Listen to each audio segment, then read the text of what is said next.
Breaking news, Brock Purdy has just got paid.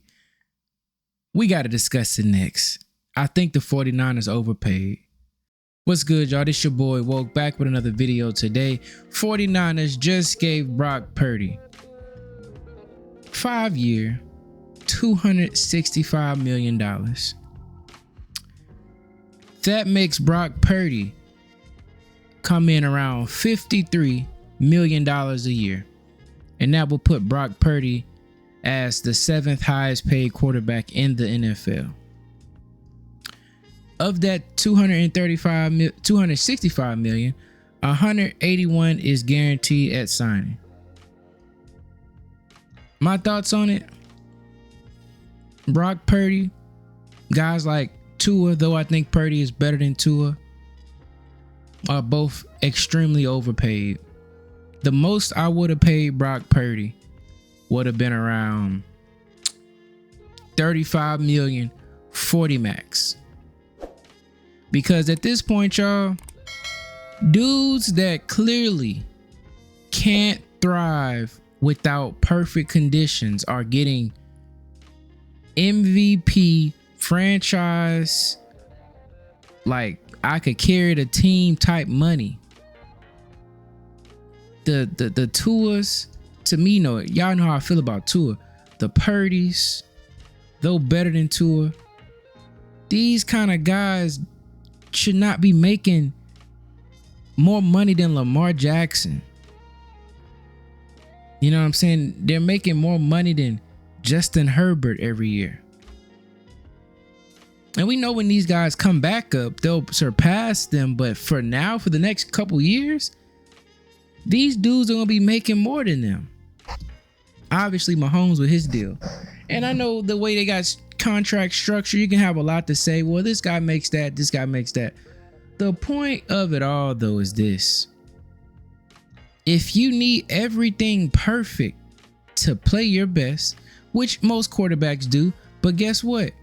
If you need everything around you to play at a level that's respectable, that's even decent, I have a problem with you getting $50+ million a year. The 49ers should have literally gave this dude a 3 to 4 year contract, front loaded the money, where they could void it or cut him after 2-3 years, paid him $40 million max, man. The dudes that got the best contracts in the NFL, to me, that are not the elite, right? We know the elite, the 4 dudes. You got Burrow, Lamar, Allen, Mahomes. Then you got, to me, you got a couple other ones that I think are right there. Jaden Daniels, CJ Stroud, right? You know what I'm saying? Then you got other conversations you can have, you know. I think Stafford up in there probably around 7. But anyway, if you're not one of those guys, you getting $50 million a year doesn't make sense, because you need the team to be great around you still to play at a good level. So with that, we saw last year, Brock Purdy literally, when the team wasn't good, he wasn't good. Christian McCaffrey is the best player on that offense. And if it's not him, it's Trent Williams. And if it's not him, it's George Kittle. And as we saw last year too, if Debo isn't playing well, all that yak goes out the window. If Ayuk ain't out there rodding people up, Purdy is not the creator or the dead eye or has the arm power to make spectacular throws throwing dudes open. Purdy can move a little bit, but he ain't no great play creator.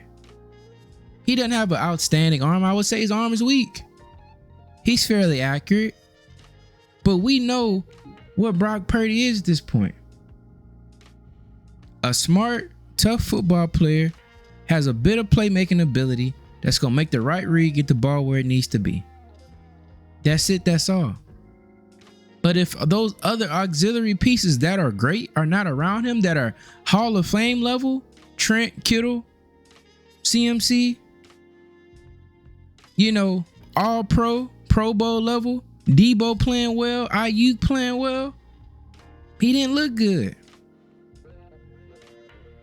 I mean, I just don't know why they're doing these type of deals for these kind of guys when you got dudes like Baker Mayfield. Like, I'm telling y'all, I slander and I talk bad about the Bucks and fake and bake, Faker Mayfield, I call him.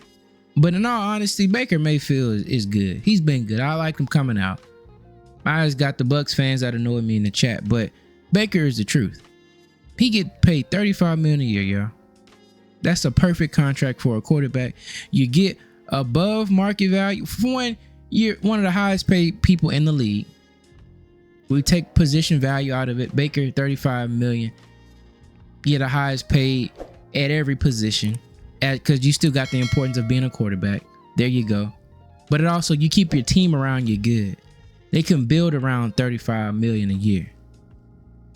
You're not breaking the bank. You're not taking 25-30% of the damn cap.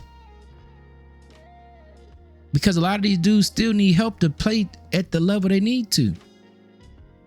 Or a guy like Geno Smith, man. Geno Smith had a freaking deal in Seattle when he signed. After that breakout year he had, he signed a deal in Seattle, which I freaking loved. It was a 3-year, $75 million contract, meaning he had 3 years, $25 million each. Now, to me, I think it was a little unfair that the deal they gave him. I'm gonna be honest with you, right? I think it was a little BS, kind of, be honest with you. And now Geno Smith, when he has signed with the Raiders, guess what the deal he got? He signed a 2-year, $85.5 million deal. That comes out to about $42.75 a year. $66.5 million guaranteed. That's all you need, bro. If you're not one of them elite dudes, and I love Geno. I think Geno better than Purdy and Tua. But if you're not one of them dudes, 35, 40 million, a little bit over 40, 42, I can do that. That's perfect for me. But 53 for a Purdy? It's already bad enough Dak got 60. How do you be the first dude to ever lose as a 2 seed to a 7 seed in the playoffs and still get 60 million a year, even if he had an MVP caliber type year? You don't get 60 million after that, and then you go out there and get hurt, which you can't control, shut down for the season. And Dak was struggling to start the year before he got hurt. These dudes that are not elite are getting paid stupid and is messing it up. Because why are running backs just now breaking 20 million a year with Saquon deal? Derrick Henry, 15 million a year. These running backs, a lot of the times, are more important to the offense than the quarterback. Christian McCaffrey at his peak, 19 million a year. But they're more important to the team. George Kittle, like Trey McBride signed the highest contract for a tight end ever. He not even at 20 a year. He had 19 and a half. Kittle at his peak was getting like 15, 16 max. But Purdy getting 50?